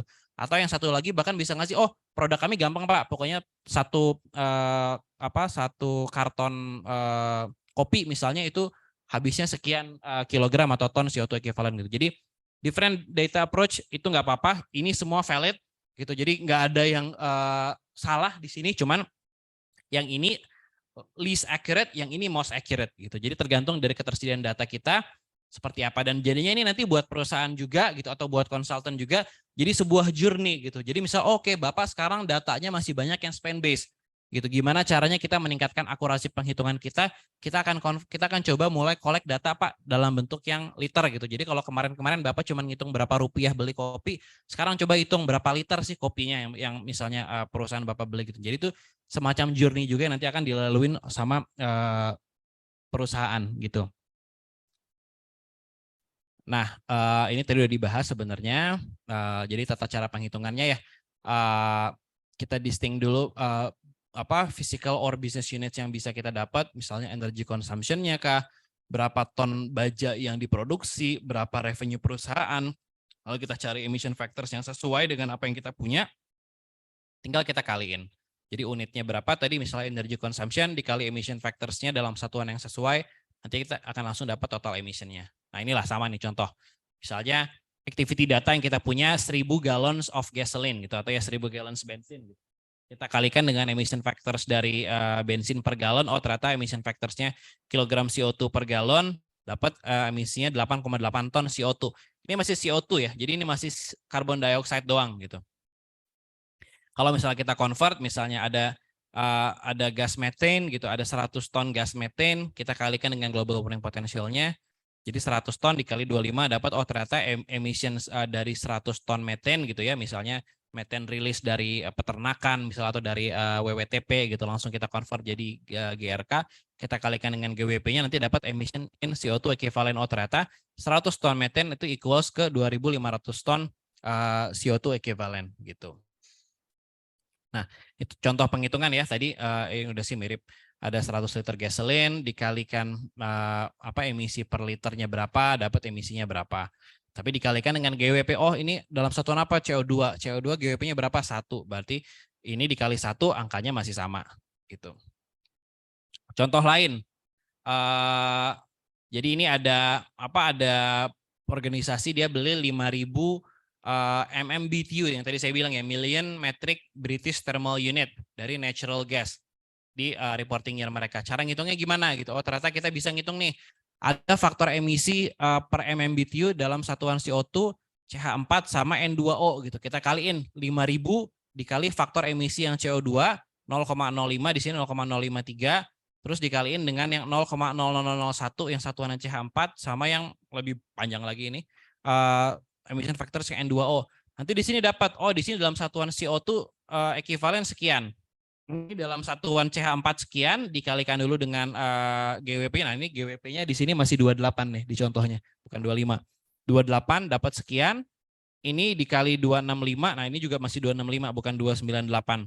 Ini dapat sekian. Nah emisi totalnya dari si 5.000 juta BTU of natural gas ini ditambah ini. Jadi ternyata total emisinya segini gitu. Jadi approach-nya nanti either kita akan punya berbagai jenis emission factors atau nanti emission factors kita udah dalam satuan kilogram atau CO2 equivalent gitu ya. Yang kalau bisa udah CO2 equivalent udah nggak usah langsung di kayak giniin lagi gitu. Nah,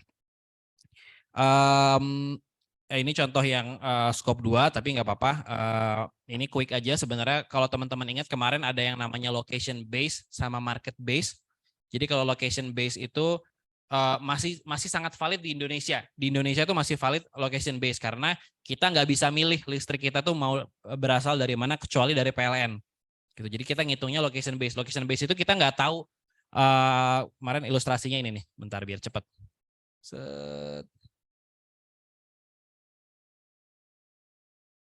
Nah, ini ilustrasinya. Ini location base yang kanan. Misalnya facility kita di yang bintang ini ada 6 facility, kita nggak tahu sebenarnya listrik yang masuk ke dalam facility kita itu asalnya dari mana. Jadi kita langsung account seluruh ini. Kalau market base itu adalah mekanisme di mana di suatu negara atau di suatu daerah perusahaan bisa milih listrik yang bisa ngalir di facility saya cuma bisa berasal dari yang saya lingkarin bulat ini ya. Gitu, yang 2 ini enggak. Gitu. Nanti jadi emission factors-nya akan beda antara yang ini sama yang ini. Gitu nah. Itu ya konsepnya. Dan sebenarnya kalau di Indonesia kalau kita ngomong market base masih sangat terbatas. Di beberapa tempat aja kita bisa, misal contoh di kawasan industri kayak di Cikarang. Di Cikarang tuh mereka punya pembangkit listrik, perusahaan pembangkit listrik sendiri namanya Cikarang Listrindo. Nah, Cikarang Listrindo tuh punya faktor emisi spesifik, beda sama PLN.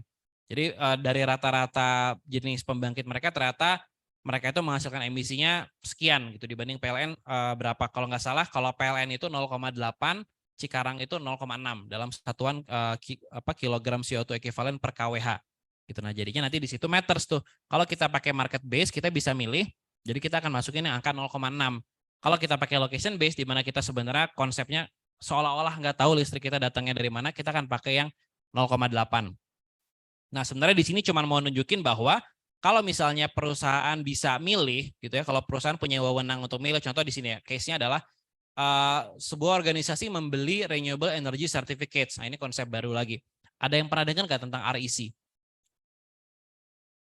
Belum ada ya. Nah, ini diingat baik-baik, ini bakal kepake juga nanti kalau misalnya teman-teman ada pertanyaan-pertanyaan terkait renewable energy sama misalnya nanti sama perusahaan calon tempat teman-teman kerja. Jadi REC itu adalah semacam sertifikat yang bisa dibeli oleh perusahaan untuk seolah-olah listriknya berasal dari renewable energy. Misal contoh, misal nih ITB. ITB kan kita nggak tahu sebenarnya listrik kita asalnya dari mana. Bisa aja sekian persen dari PLTU, sekian persen dari geothermal, sekian persen dari wind turbine misal. Kan kita tapi nggak tahu persentasenya kan. Nah, jadi dalam penghitungan emisi kalau pakai location base, kita akan pakai emission factors rata-rata dari PLN. Oh, PLN itu rata-ratanya sekian persen coal, sekian persen wind, sekian persen solar. Jadi kalau di total emission factorsnya sekian. Pembelian REC memungkinkan kita untuk mengenolkan yang tadi. Jadi REC itu kita pakai untuk seolah-olah listrik yang masuk ke facility kita itu sumbernya dari RI, dari renewable energy, meskipun actually enggak. Gitu. Jadi kita beli sertifikatnya dari PLN dan sertifikatnya itu dikeluarkan per jenis PLTU. Misalnya ya pembangkit listrik gitu. Misalnya di Kamojang itu ada pembangkit listrik tenaga air panas bumi ya, geothermal. Di Kamojang itu geothermal. Geothermalnya Kamojang itu dia ngeluarin REC. Jadi saya ngeluarin sekian berapa megawatt hour, misalnya saya keluarkan sekian sertifikat, satu sertifikat itu equal sama 1 kWh. Gitu. Jadi kita bisa klaim seolah-olah listrik kita itu berasal dari Kamojang. Gitu. Padahal ya Kamojang juga di mana, gitu, facility kita di mana. Itu memungkinkan dengan beli REC. Gitu. Jadi saya klaim yang seolah-olah listrik kita berasal dari sumber yang RI meskipun ternyata enggak. Jadi kayak ya ibarat pengakuan lah, sertifikat pengakuan gitu. Dan itu bisa di-apply di market base. Jadi kalau kita punya REC, kita bisa klaim REC-nya tadi. Nanti kita lihat dalam contoh penghitungannya ya. Nah, kalau kita bandingkan ya, kalau location base misalnya listrik total perusahaan tuh 1000 megawatt hour. Ya udah kita langsung kalikan aja dengan faktor emisi untuk megawatt hour gitu di lokasi tersebut. CO2-nya berapa, CH4-nya berapa, N2O-nya berapa. Langsung dapat emisinya berapa? 769 ton CO2 ekuivalen gitu untuk setiap 1000 MWh-nya. Nah, kalau misalnya pakai market base, kita bisa breakdown. Oh, ternyata ini kan kalau di sini katanya REC-nya itu dibeli untuk half of its electricity consumption. Jadi setengah dari 1000-nya 500 itu pakai REC. REC itu emission factors-nya 0 gitu. Jadi di sini nih ya, kalau lihat di sini 0, di sini 0, di yang N2O juga 0. Jadi yang pas dihitung CO2 500 dikali 0,764 sama kayak yang di sini, 500-nya lagi dikali 0 karena seolah-olah dia renewable energy semua gitu. Jadi emission factors-nya 0. Yang CH4 juga sama gitu. Dikali 500 dikali yang ini sama, sisanya dikali 0. Yang N2O juga sama, dikali ini sama. Terus ditambah dengan 500-nya lagi dikali 0. Nanti jadi hasilnya ternyata kalau kita pakai market base, kita bisa mendapatkan penghitungan emisi yang lebih rendah gitu. Nah, ini konsep yang dibuat sama GHG protokol juga untuk mengenalkan gimana caranya effort tambahan kayak tadi ya, beli REC, pasang solar panel, install hydropower dan lain-lain, itu ternyata memungkinkan kita untuk punya penghitungan emisi yang lebih rendah dibanding kalau misalnya kita pure pakai satu sumber electricity misalnya dari PLN gitu. Nah, ini konsep yang ada di GHG protokol juga, tapi nggak akan terlalu kita deep lah. Statement cuman gini.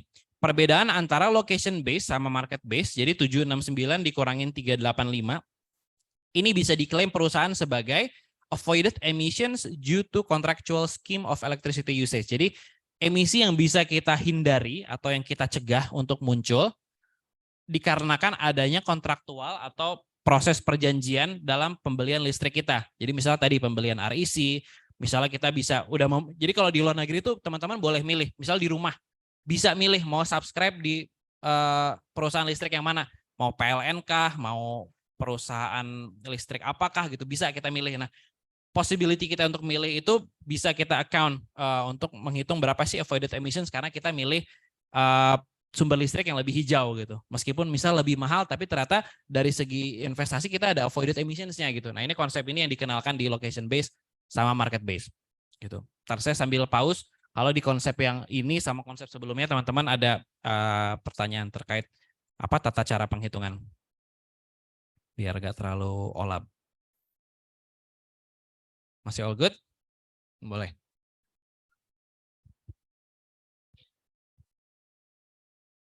Cara kerja REC.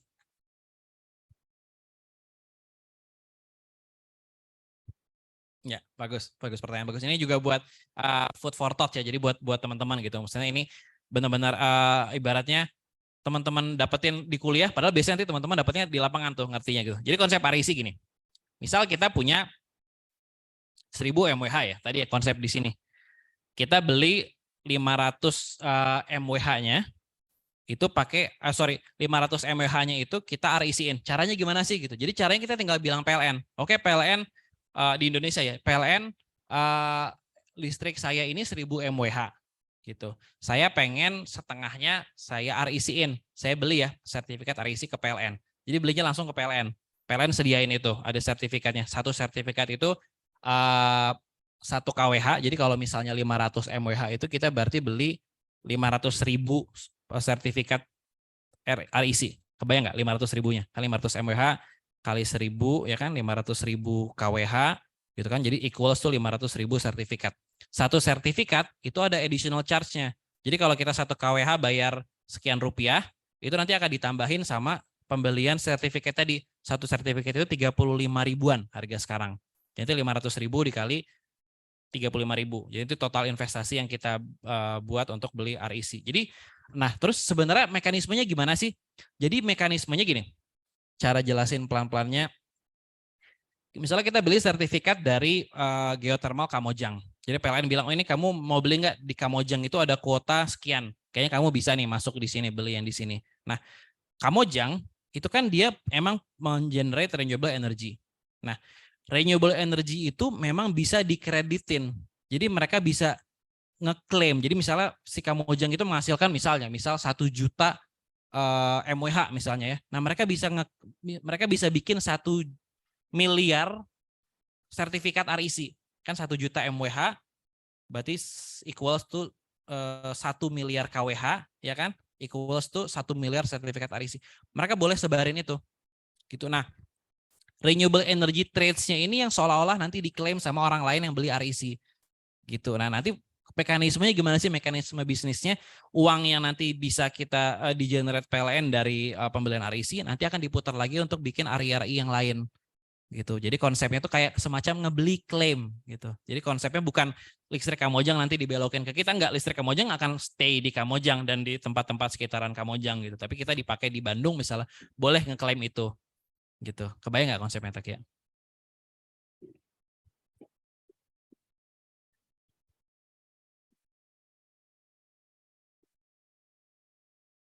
Ya, seolah-olah kayak gitu. Gitu. Jadi dibuat kayak gitu mekanismenya REC. Nah, REC itu the very first stage of renewable energy mechanisms gitu. Jadi di negara-negara lain sekarang udah masih ada yang pakai REC tapi sekarang udah pindah ke yang istilah-istilah lain namanya green tariff, ada yang namanya PPA. PPA itu power purchase agreement. Power purchase agreement itu as simple as kita bisa milih, saya pengen Kamojang gitu. Bener-bener Kamojang datengin ke listrik saya gitu. Nah, itu bisa dimungkinkan kalau misalnya kita udah punya konsep PPA. Nah, sekarang di Indonesia masih belum. Di Indonesia ibaratnya udah pokoknya PLN ngasih apa kita terima gitu. Tapi kalau misalnya mau ngeklaim yang RI, beli REC additional charge-nya. Gitu. Sip, mantap. Thank you, good question. Kalau yang scope 3, ini contoh simpelnya sebenarnya ya, soalnya panjang. Tapi intinya dia beli semen, beli plastik sama beli semen sama beli plastik. Semen dia punya angka dalam ton, plastik dia punya dalam angka spend, dalam satuan dolar gitu. Nah, dalam penghitungan untuk total scope 3-nya jadinya 6.000 metric tons dikali dengan berapa sih emission factors semen per ton CO2 equivalent semen, ton CO2 equivalent per metric ton semen gitu. Oh, ternyata 0,25, dapat datanya 6.000 kali 0,25 dapat segini.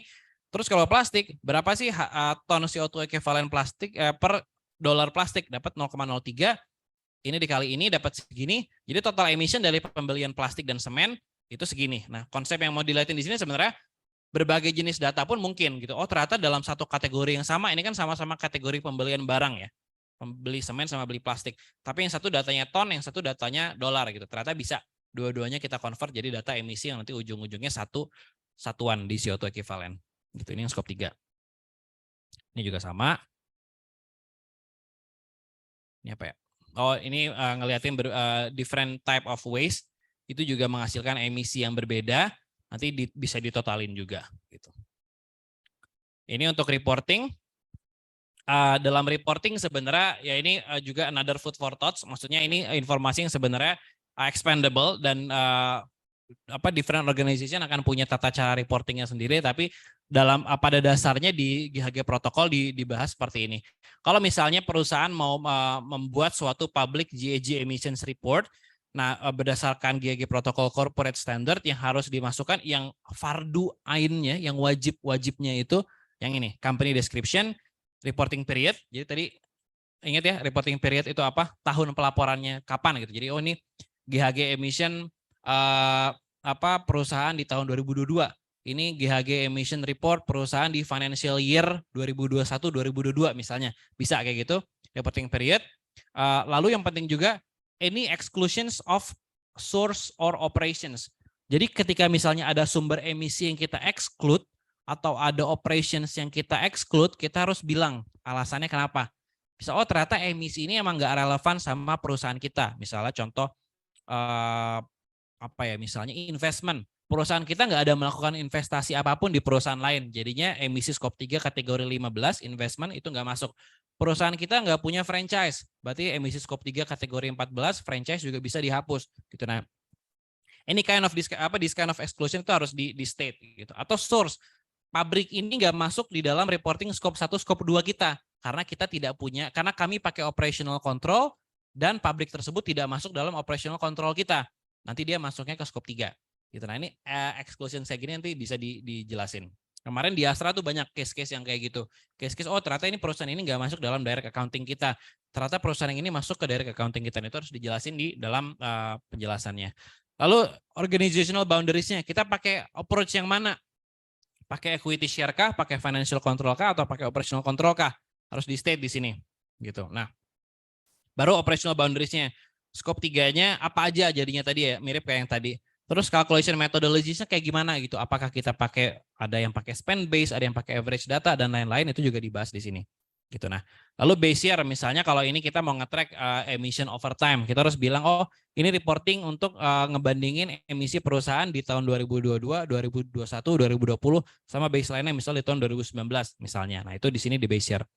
Lalu yang wajib, nah jadi yang wajib karena di berbagai pelaporan publik, misalnya ya pelaporan yang di request OJK, pelaporan yang diminta oleh sustainability agencies atau lembaga-lembaga penilaian sustainability, mereka biasanya mewajibkannya skop 1 sama skop 2 yang harus muncul. Jadi kalau nanti teman-teman ngelihat, kalau teman-teman nanti mulai iseng ya, misal kalau mau iseng tuh teman-teman bisa googling nama perusahaan spasi sustainability report 2022 misalnya. Nanti teman-teman bakal lihat biasanya kalau perusahaan-perusahaan bagus dia akan udah ngelampirin emisinya.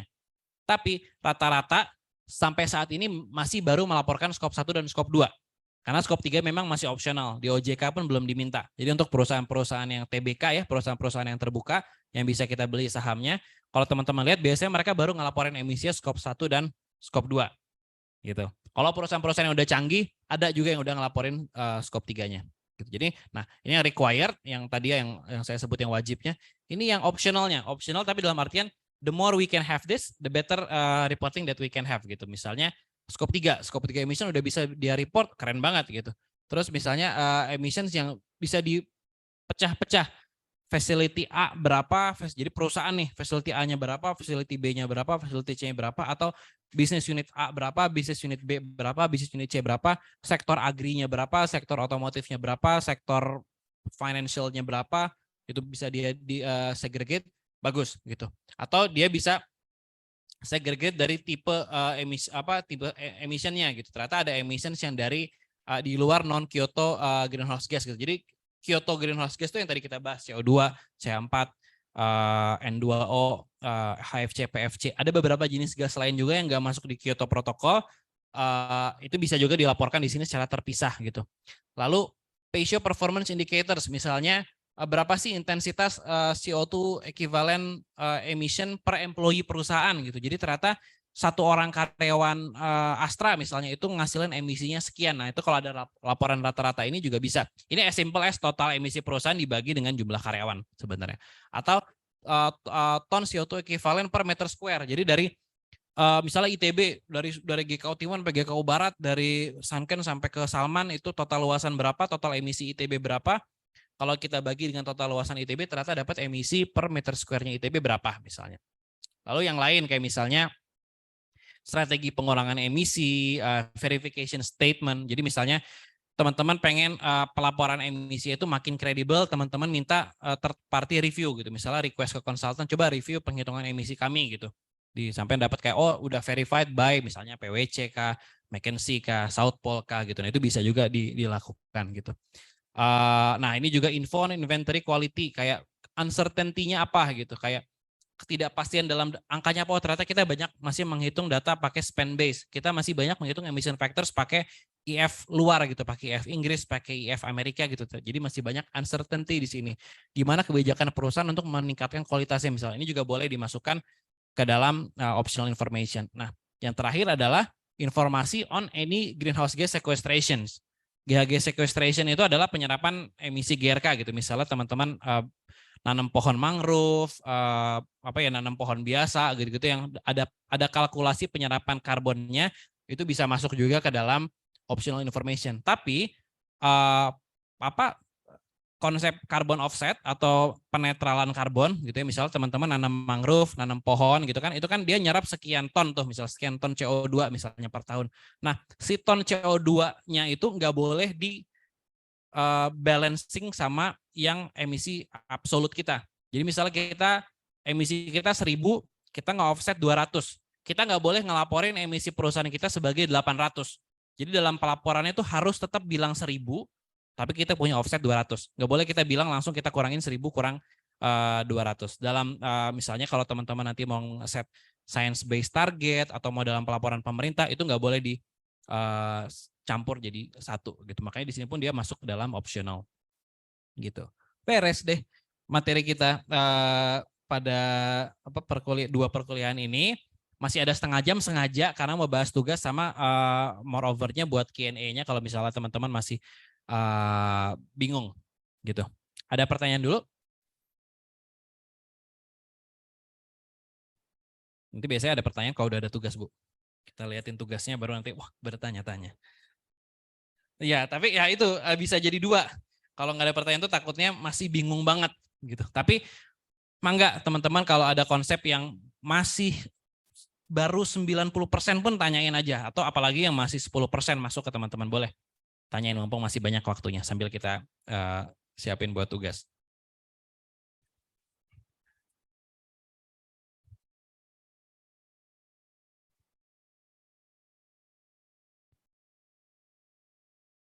Adakah? Mangga. Siapa? Oke.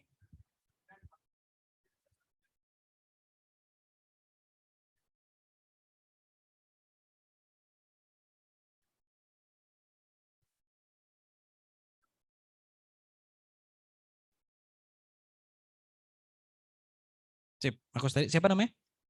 Fadil, makasih Fadil pertanyaannya. Jadi tadi kalau kita ngomongin data, makin akurat data kita itu kalau misalnya kita bisa berubah dari yang datanya bentukannya span, jadi data yang liter, kilogram, KWH gitu itu much better. Atau misalnya kita ngambil datanya langsung dari supplier kita, nanya ke PLN, berlangsung berapa sih emisi saya, atau nanya ke pembuatnya langsung, misal pembuat produknya langsung, berapa sih LCA dari produk Bapak gitu, produk Ibu gitu, langsung bisa itu. Jadi quality-nya kayak gitu. Kalau emission factors kita bisa lihat quality-nya dari pertama hierarkinya gini. Kalau emission factors itu hierarki terbaiknya yang paling atas adalah emission factors yang langsung dihasilkan sama si produsen produk. Misal contoh kita ngomongin motor nih, misal motor. Kalau misalnya AHM, Astra Honda Motor bisa menghasilkan informasi berapa ton CO2 ekuivalen dari satu unit motor Beat misalnya. Nah, itu the best data that we can have. Itu yang data emission factors Honda Beat gitu ya. Jadi kebayangin teman-teman yang pakai Honda Beat, ada emission factors Honda Beat gitu. Nah, itu yang terbaik. Nah, terus second step levelnya adalah misalnya teman-teman yang pakai Honda Vario gitu. Nah, Honda Vario belum ada emission factors-nya. Nanti yang Honda Vario bisa pakai rata-rata emission factors motor matic di Indonesia. Gitu. Nah, itu yang second tier-nya. Kalau ternyata masih nggak ada juga data itu, kita bisa pakai rata-rata emission factors motor global. Nah, jadi pilihannya kayak gitu. Pilihannya either kalau misalnya kita punya data yang actually dihasilkan sama produsennya, bagus. Kalau misalnya nggak ada, lihat dari regional kita gitu. Misalnya di Indonesia ada nggak emission factors-nya? Pakai. Kalau misalnya nggak ada juga, kita pakai yang misalnya level Asia ada gitu. Atau kalau misalnya yang level regional gede kayak Asia nggak ada, baru pakai yang global gitu. Jadi semuanya boleh. Jadi nggak ada yang salah di situ, nggak ada yang salah. Cuman pendekatan mana yang lebih akurat sama kondisi aktual kita, gitu. Sama satu lagi yang time frame. Kalau misalnya kita punya data emission factors 2022 itu much better untuk kita pakai buat ngitung yang 2022. Kalau kita punya emission factors tahun 2018 misalnya misalnya emission factors-nya nggak ada tahun 2022, cuma ada yang tahun 2018, nggak apa-apa, pakai aja yang tahun 2018. Misalnya contoh listrik Indonesia itu faktor emisi terakhir kali diupdate 2019. Jadi penghitungan emisi perusahaan di 2020, 2021, 2022 itu masih pakai emission factors yang 2019, which is okay, nggak apa-apa gitu, karena the closest we have sekarang yang 2019, nggak apa-apa gitu. Nah, jadi kayak gitu pendekatannya. Jadi tadi makanya yang saya bilang, itu part of engineering dari teman-teman sebagai nanti climate scientist-nya gitu. Gimana teman-teman make sure pemilihan emission factors-nya itu yang paling akurat gitu, Adil. Sip, thank you. Ada lagi teman-teman? Pertanyaan lagi? Data, global warming potential, emission factors. Sebenarnya pretty simple kan, kalau setelah teman-teman lihat ternyata tadi ya yang saya bilang rumusnya cuma 3. Activity data, global warming potential, emission factors. Global warming potential pun bahkan bisa di-exclude. Maksudnya di-exclude, biasanya global warming potential itu akan include di dalam emission factors. Jadi resep utamanya cuma 2. Activity data sama emission factors. Gimana bisa nyari menghimpun activity data, gimana bisa memilih emission factors yang baik, kalikan dapat emisinya, kelompokin yang mana yang skop 1, yang mana yang skop 2, yang mana yang skop 3. Dah, itu doang sebenarnya kerjaan saya. Saya nyari makannya dari situ doang. Gitu. Nah, sambil jalan nanti sambil teman-teman mungkin ada pertanyaan. Jadi kita bikin tugas sesuai diskusi sama Bu Marina kemarin ya. Ada tugas. Nah, sambil saya jelasin. Jadi tugasnya itu teman-teman buat kelompok 4 orang, 4-5 orang cukup, bebas teman-teman tentukan sendiri. Yang akan teman-teman dapatkan, teman-teman akan dapat 3 file. Saya akan kasih file data, jadi semuanya bakal pakai data yang sama, biar saya juga nggak pusing nanti pas ngeceknya. Semua teman-teman akan dapat data yang sama, gitu ya. Ini datanya nih. Jadi kalau teman-teman lihat, gimana cara zoom in? Nah, di Fadil kelihatan nggak ini? Kelihatan ya? Jadi ada di kolom B ini ada cabang. Jadi ada perusahaan PT Random, gitu ya, PT XYZ, terserah lah namanya apa. Dia punya beberapa cabang sama kantor pusat di Jakarta. Di tiap cabang itu kita kasih ada beberapa data. Ini ada namanya data layer 1. Berarti artinya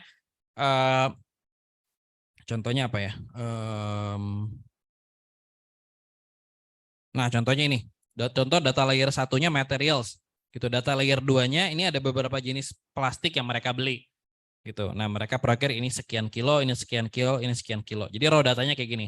Ini datanya macam-macam dan berantakan. Sengaja saya bikin berantakan. Biasanya kalau kita nge-approach ke klien, kadang-kadang mereka ngasih data kayak gini. Pokoknya data gelondongan, convert jadi emisi berapa gitu. Skop 1 berapa, skop 2 berapa, skop 3 berapa gitu. Nanti teman-teman bakal dapat data yang raw kayak gini juga. Kadang-kadang ada juga companies yang dia pintar ngasih datanya. Oh, ini data barang apa pembelian barang, yang ini data pembelian bensin, yang ini data karyawan, yang ini bla bla bla gitu. Nah, ini set data yang satu, jadi ada lumayan datanya.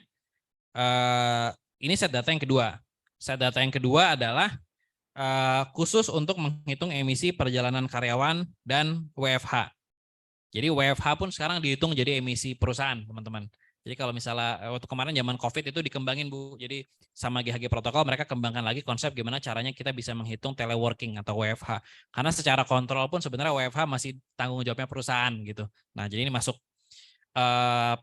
ada emission factors juga. Nah, jadi di sini kalau data yang kedua ada data jumlah karyawan tiap facility, kantor pusat sama 3 cabang mereka, berapa jumlah karyawannya, berapa jarak rata-rata rumah ke kantornya, berapa persen yang WFH, berapa persen yang pakai motor, pakai mobil, pakai bis kota, pakai KRL, pakai sepeda. Ada di sini. Nanti teman-teman hitung berapa emisi yang dihasilkan dari sini gitu. Nah, ini set of datanya.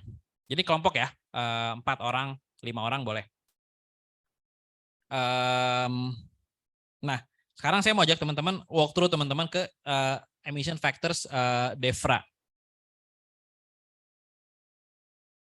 Jadi ini emission factors for free, sebenarnya teman-teman pun bisa download. Tapi ini kan nanti saya share juga. Maksudnya in the future kalau teman-teman butuh, teman-teman bisa download, tinggal googling DEFRA Conversion Factors 2022 misal atau 2023 gitu. Nah, bisa teman-teman dapat ini for free. Akses di website mereka. Nah, sebenarnya saya di WRI pun secara pribadi maupun secara organisasional kita pengen ngembangin ini versi Indonesia. Keren banget kalau Indonesia bisa punya database kayak gini. Dan untuk punya database kayak gini nggak bisa sendiri. Pasti butuh banyak orang untuk melakukan berbagai riset gitu. Contohnya kalau teman-teman lihat ya, saya izin duduk ya biar enak navigate-nya. Ini di tab-tabnya ada emission factors buat bahan bakar. Nah, dilihat. Ini bahan bakar gas. Butane, CNG, LNG, LPG, natural gas, propane gitu. Mereka punya emission factors. Ini lihat ya. Kalau ini teh kelihatan nggak ya? Deal kelihatan nggak? Kelihatan nggak? Nggak ya? Saya gedein. Nah, misalnya yang butane ya. Nah, ini ada kalau lihat kolom F, G, H, ini kilogram. Mana? Apa, Bu? Oh, benar juga. Bisa. Smart.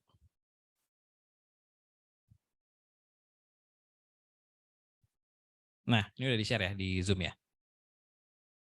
Jadi ini kalau teman-teman lihat, misalnya ada butane, gitu. Dia ada emission factors dalam satuan CO2, satuan CH4, sama satuan N2O. Sama ada yang di kolom E, satuan CO2 ekivalen. Sebenarnya yang satuan CO2 ekivalen itu as simple as ini kolom F tambah kolom G tambah kolom H. Itu aja. Jadi 3029 tambah 2,25 tambah 1,8 equals ke 3033 ini. Ini konsep CO2 ekivalen ya, for your information, refreshment-nya gitu yang tadi kita bahas. Nah, dia ada satuannya kilogram CO2 per ton, ada kilogram CO2 per liter, ada kilogram CO2 per kWh ya. Ini yang per ton, ini yang per liter, ini yang per kWh yang net, ini yang kWh yang gross. Gitu biasanya pakai yang net sih. Gitu. Nah, ini untuk satu jenis bahan bakar gitu ya. Ini kalau teman-teman scroll down, ada juga bahan bakar cair gitu. Ada aftur, ada diesel, ada lubricants, ada petrol, ada waste oils, marine gas oils, banyak. Yang solid juga banyak, ada coal, ada petroleum coal dan lain-lain. Nah, ini yang fuel. Bioenergy pun ada di sini. Oke. Terus refrigerant juga ada. Jadi jenis-jenis refrigerant atau freon AC gitu tuh ada juga di sini banyak nih. Nah, dalam satuan kilogram CO2 ekivalen per kilogram gitu. Nah, ada juga kendaraan. Di sini masuk berbagai jenis mobil. Ya, di sini ini zoom out aja nggak apa. Berbagai jenis mobil. Mobil nih misalnya tipenya ada yang mini, super mini, lower, upper, executive, luxury, sports, 4x4, MPV. dengan berbagai jenis bahan bakar di sini ada juga. Mau satuannya per kilometer atau per miles. Jadi kilogram CO2 per kilometer kendaraan. Itu ada di sini. Atau juga car by size, small car, medium car, large car, average car ada di sini. Motorbike juga ada di sini. Nah, delivery vehicles juga ada, vans, truk, itu semuanya juga masuk di sini. Apalagi ya? Ada juga di sini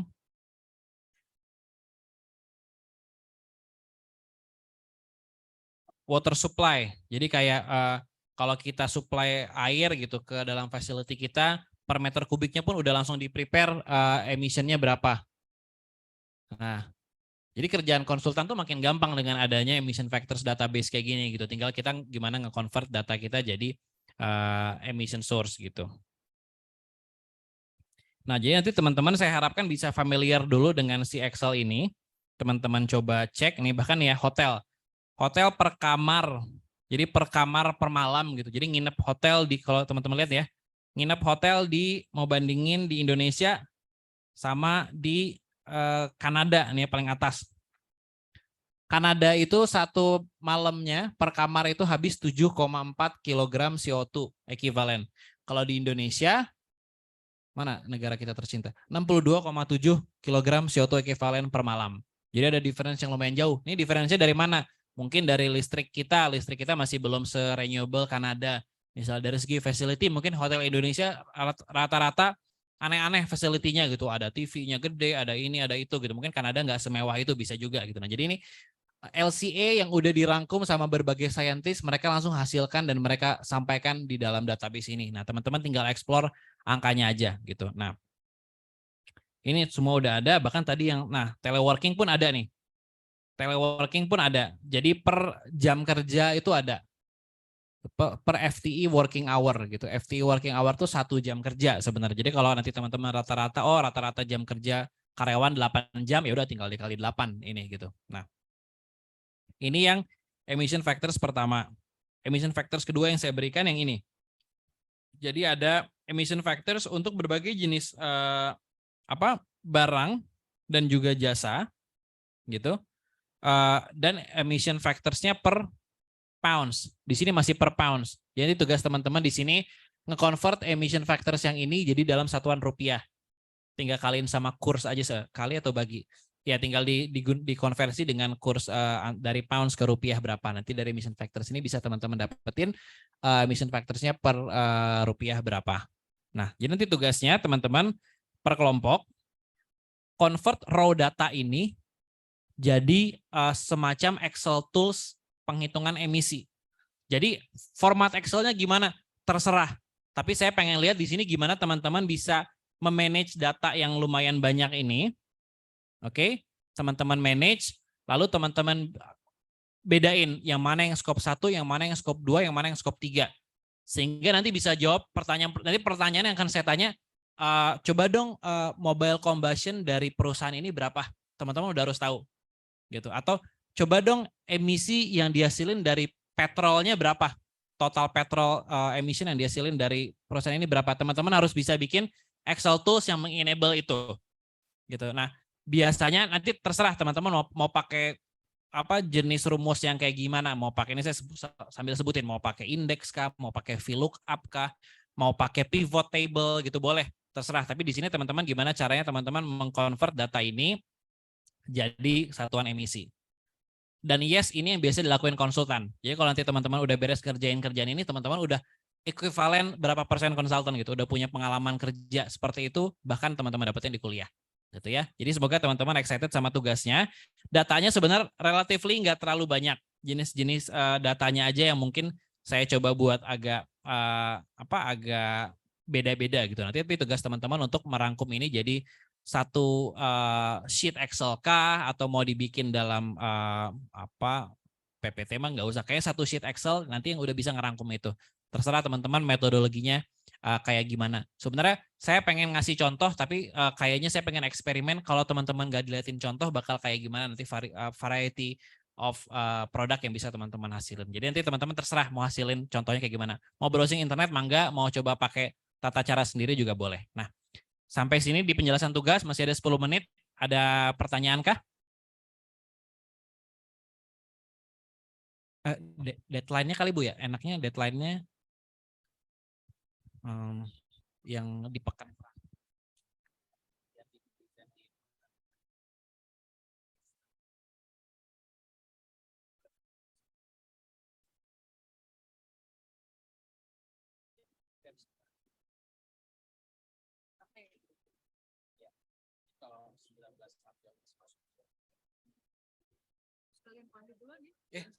Oh iya.